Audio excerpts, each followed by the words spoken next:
আসসালামু আলাইকুম। বাংলাদেশ বেতার সিলেট সংবাদ পড়ছি মোহাম্মদ মাসুম আহমদ। প্রকৃতি থেকে প্রেরণা, জলবায়ুর জন্য আমাদের ভবিষ্যতের জন্য, এই প্রতিপাদ্যকে সামনে রেখে সারা দেশের মতো সিলেটেও আজ পালিত হচ্ছে বিশ্ব পরিবেশ দিবস।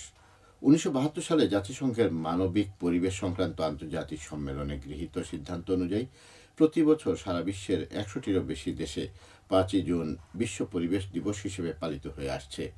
জলবায়ু পরিবর্তনে বিরূপ প্রভাব মোকাবেলা সহ পরিবেশ বিষয়ে সর্বাত্মক সচেতনতা সৃষ্টি হচ্ছে দিবসটির উদ্দেশ্য।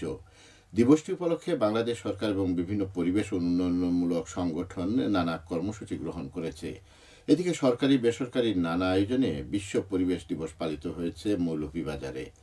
এ উপলক্ষে জেলা প্রশাসন ও পরিবেশ অধিদপ্তরের যৌথ আয়োজনে জেলা প্রশাসক কার্যালয় থেকে বের করা হয় সচেতনতামূলক শোভাযাত্রা।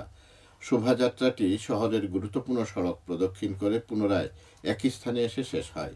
পরে জেলা প্রশাসক সভাকক্ষে অনুষ্ঠিত আলোচনা সভায় প্রধান অতিথি ছিলেন জেলা প্রশাসক তৌহিদুজ্জামান পাভেল। এ সময় বক্তারা বলেন, পরিবেশ সুরক্ষায় সরকারের বাস্তবমুখী পরিকল্পনার পাশাপাশি সকল স্তরের নাগরিককে এগিয়ে আসতে হবে। জেলা প্রশাসন ও পরিবেশ অধিদপ্তরের ঊর্ধ্বতন কর্মকর্তা, বিএনপি সহ বিভিন্ন রাজনৈতিক দলের নেতৃবর্গ, শিক্ষক শিক্ষার্থী, ইমাম ও খতিবগণ উপস্থিত ছিলেন। পরে গাছের চারা বিতরণ করা হয়। এছাড়া গ্রিন পরিবেশ আইনবিদ সমিতি ও গ্রিন প্ল্যানেট বাংলাদেশের যৌথ উদ্যোগে মানববন্ধন, সচেতনতামূলক প্রচার অভিযান, সপ্তাহব্যাপী গাছের চারা বিতরণ সহ বিভিন্ন কর্মসূচি উদ্বোধন করা হয়েছে। এ সময় বক্তারা সবুজ বনায়ন ও টেকসই দেশ গড়ে তুলতে সকলকে এগিয়ে আসার আহ্বান জানান। এ সময় পরিবেশ রক্ষায় জনসচেতনতা সৃষ্টির লক্ষ্যে হাট বাজার সহ জনবহুল এলাকায় সবুজ বনায়ন, শব্দ ও বায়ু দূষণ, পাহাড় ও টিলা কাটা বন্ধ, প্লাস্টিক ও পলিথিন জাতীয় পণ্য বর্জ্য সহ পরিবেশ সংরক্ষণের গুরুত্ব তুলে ধরে পোস্টার, লিফলেট ও গাছের চারা বিতরণ উদ্বোধন করা হয়।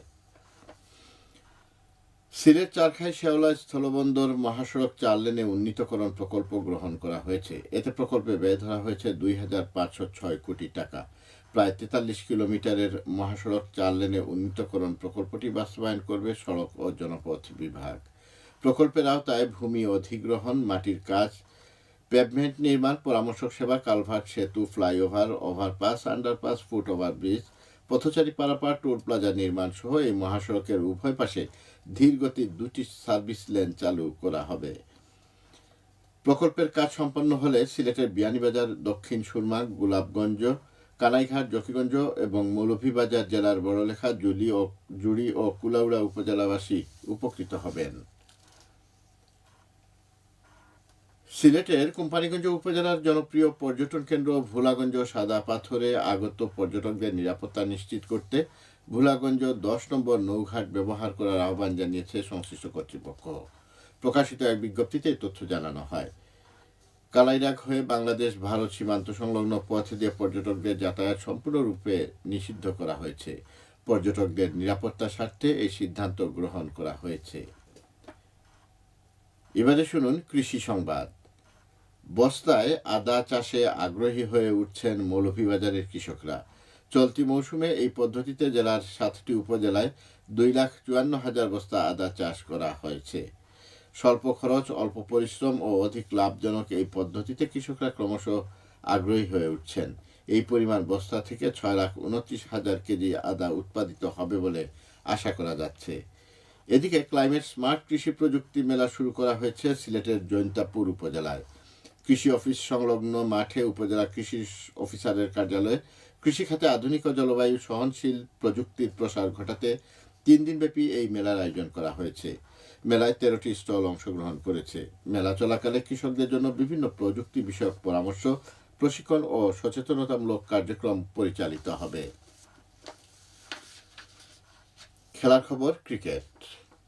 ঈদের বন্ধের পর গতকাল থেকে আবারও মাঠে গড়িয়েছে প্রাইম ব্যাংক স্কুল ক্রিকেটের সিলেট জেলা পর্যায়ের খেলা। সিলেট আন্তর্জাতিক ক্রিকেট স্টেডিয়ামের গ্রাউন্ড 2-তে অনুষ্ঠিত বৃষ্টিবিঘ্নিত ম্যাচে শাহজালাল জামিয়া ইসলামিয়া 16 রানে জালালাবাদ ক্যান্টনমেন্ট বোর্ড হাই স্কুলকে পরাজিত করে। জেলা স্টেডিয়ামে দিনের অপর ম্যাচে ব্লুবার হাই স্কুলকে 6 উইকেটে হারিয়েছে সৈয়দ হাতিম আলী হাই স্কুল। সবশেষে আবহাওয়া। রাত 1টা পর্যন্ত পূর্বাভাসে বলা হয়েছে সিলেট ও পার্শ্ববর্তী এলাকায় পশ্চিম উত্তর পশ্চিম দিক থেকে অস্থায়ীভাবে ঘন্টায় সর্বোচ্চ 60 কিলোমিটার বেগে ঝোড়ো হাওয়া বয়ে যেতে পারে। সেই সঙ্গে হতে পারে বৃষ্টি অথবা বজ্রসহ বৃষ্টিপাত। এসব এলাকার নদীবন্দরসমূহকে 1 নম্বর সতর্কতা সংকেত দেখিয়ে দিতে বলা হয়েছে।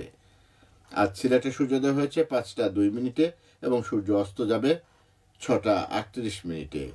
সংবাদ শেষ হলো। আমাদের পরবর্তী স্থানীয় সংবাদ প্রচারিত হবে সন্ধে 7টায়।